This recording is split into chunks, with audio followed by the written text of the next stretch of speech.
ಕೇಂದ್ರ ಗೃಹ ಸಚಿವ ಅಮಿತ್ ಶಾ ವಿರುದ್ಧ ಜಮಖಂಡಿ ನಗರದಲ್ಲಿ ವಿವಿಧ ದಲಿತ ಪರ ಸಂಘಟನೆಗಳಿಂದ ಪ್ರತಿಭಟನೆ. ಡಿಸೆಂಬರ್ 20 ಮಧ್ಯಾಹ್ನ 12 ಗಂಟೆ ಸಂದರ್ಭದಲ್ಲಿ ಬಾಗಲಕೋಟೆ ಜಿಲ್ಲೆಯ ಜಮಖಂಡಿ ನಗರದ ದೇಸಾಯಿ ವೃತ್ತದಲ್ಲಿ ಕೇಂದ್ರ ಗೃಹ ಸಚಿವ ಅಮಿತ್ ಶಾ ವಿರುದ್ಧ ವಿವಿಧ ದಲಿತ ಪರ ಸಂಘಟನೆಗಳು ಮಾನವ ಸರಪಳಿಯನ್ನು ನಿರ್ಮಿಸಿ ಪ್ರತಿಭಟನೆ ನಡೆಸಿದವು. ಇನ್ನು ದಲಿತ ಮುಖಂಡರು, ವಿವಿಧ ದಲಿತ ಪರ ಸಂಘಟನೆಗಳ ಪದಾಧಿಕಾರಿಗಳು ಕೇಂದ್ರ ಗೃಹ ಸಚಿವ ಅಮಿತ್ ಶಾ ಅವರ ಭಾವಚಿತ್ರಕ್ಕೆ ಚಪ್ಪಲಿ ಏಟು ನೀಡುವುದರ ಮೂಲಕ ಆಕ್ರೋಶವನ್ನು ವ್ಯಕ್ತಪಡಿಸಿದರು.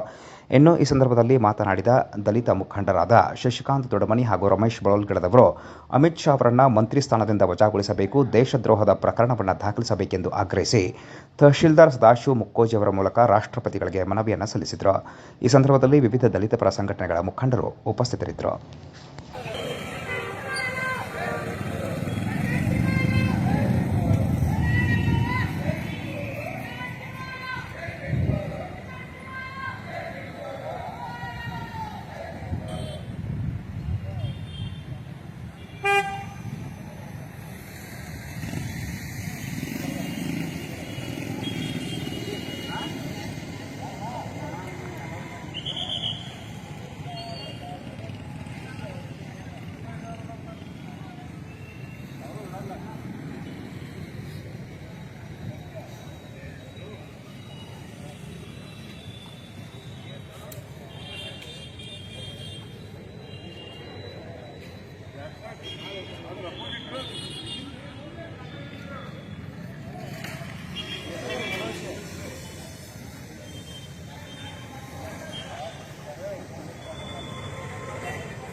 ದಲಿತ ವಿರೋಧಿ ಅಮಿತ್ ಶಾಗೆ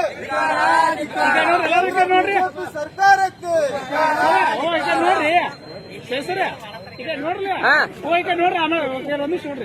ರಾಜೀನಾಮೆ ಪಡೆಯದ ನರೇಂದ್ರ ಮೋದಿಗೆ ವಜಾಗೊಳಿಸಿ ವಜಾಗೊಳಿಸಿ ಅಮಿತ್ ಶಾನ ವಜಾಗೊಳಿಸಿ ವಜಾಗೊಳಿಸಿ ವಜಾಗೊಳಿಸಿ ಅಮಿತ್ ಶಾನ ವಜಾಗೊಳಿಸಿ ಅಮಿತ್ ಶಾಗೆ ಸೈಡ್ ಆಗಿ ಸೈಡ್ ಆಗಿ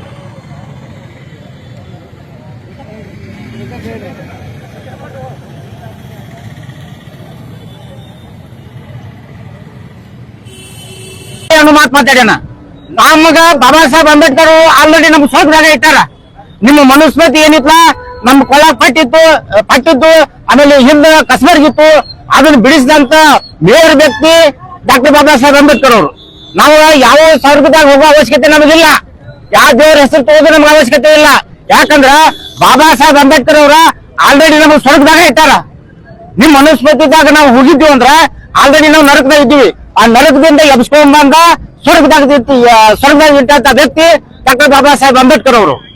ಇವತ್ತು ಇವ್ರೇನು ಒಂದು ಸಂಸತ್ನಾಗ ಏನಿದೆ ಮಾತಾಡ್ಯಾರಲ್ಲ, ಇವರು ಅಮಿತ್ ಶಾನ ವಜಾಗೊಳಿಸ್ಬೇಕು, ದೇಶದ ಕೇಸ್ದಾಗ ಅವ್ರನ್ನ ಅರೆಸ್ಟ್ ಮಾಡ್ಬೇಕು ಅಂತ ನಮ್ಮ ಪ್ರಧಾನಮಂತ್ರಿ ಅದಾರಪ್ಪ ನರೇಂದ್ರ ಮೋದಿ ಅವರು ಅದನ್ನ ಖಂಡನೆ ಮಾಡೋದು ಬಿಟ್ಟು ಅವ್ರ ಪರವಾಗಿನ ಸ್ಟೇಟ್ಮೆಂಟ್ ಕೊಡ್ತಾರ. ಇಂತ ಸರ್ಕಾರದಿಂದ ನಾವು ಯಾವ ನ್ಯಾಯ ಪಡ್ಕೋಕ್ ಸಾಧ್ಯತೆ? ಅದಕ್ಕೆ ಇವ್ಗ ಪೊಲೀಸ್ ರಾಷ್ಟ್ರಪತಿ ಅವರು ಸೋಮುಟ ಕೇಸ್ ತಗೊಳಕ ಆರ್ಡರ್ ಮಾಡ್ಬೇಕು. ಯಾಕಂದ್ರೆ ಅವರ ಗೃಹ ಮಂತ್ರಿ ಅವ್ರ ಮ್ಯಾಗ ಆಕ್ಷನ್ ತಗೊಳಕ್ ಆಗಂಗಿಲ್ಲ. ಅದಕ್ಕೆ ಸೋಮುಟ್ಟಾಗಿ ಕೇಸ್ ದಾಖಲು ಮಾಡಬೇಕು. ರಾಷ್ಟ್ರದ್ರೋಹದ ಅಡಿ ಕೇಸ್ ದಾಖಲು ಮಾಡ್ಕೊಂಡು ಅವ್ರು ಅರೆಸ್ಟ್ ಮಾಡಿ ಅವ್ನ ವಜಾಗೊಳಿಸಕ್ ವಜಾಗೊಳಿಸಬೇಕಂತ ಇವತ್ತು ದಲಿತ ಪರ ವಿವಿಧ ಸಂಘಟನೆ ಒಕ್ಕೂಟ ವತಿಯಿಂದ ಉಪ ವಿಭಾಗಾಧಿಕಾರಿಗಳ ಮೂಲಕ ಗೌರವಾನ್ವಿತ ರಾಷ್ಟ್ರಪತಿಗಳಿಗೆ ಮಾನ್ಯ ತಹಸೀಲ್ದಾರ್ ಸಾಹೇಬರ ಮುಖಾಂತರ ಇಂದು ಮನವಿಯನ್ನು ಸಲ್ಲಿಸುತ್ತಿದ್ದೀವಿ. 17/12/2024 ಸಂಸತ್ತಿನಲ್ಲಿ ಎಲ್ಲೋ ಒಂದು ಪಬ್ಲಿಕ್ ಎಲ್ಲ ಒಂದು ಗುಡಿ ಗುಂಡಾರೆಲ್ಲ ಏನೂ ಇಲ್ಲ. ಸಂಸತ್ ಅಂದ್ರೆ ಭಾರತವನ್ನ ಲೀಡ್ ಮಾಡ್ತಕ್ಕಂತ ಒಂದು ವ್ಯವಸ್ಥೆ. ದೇಶದ ಅತ್ಯುನ್ನತವಾದ ಒಂದು ದೊಡ್ಡ ದೇವಾಲಯ ಯಾವುದಂದ್ರೆ ಸಂಸತ್ತು.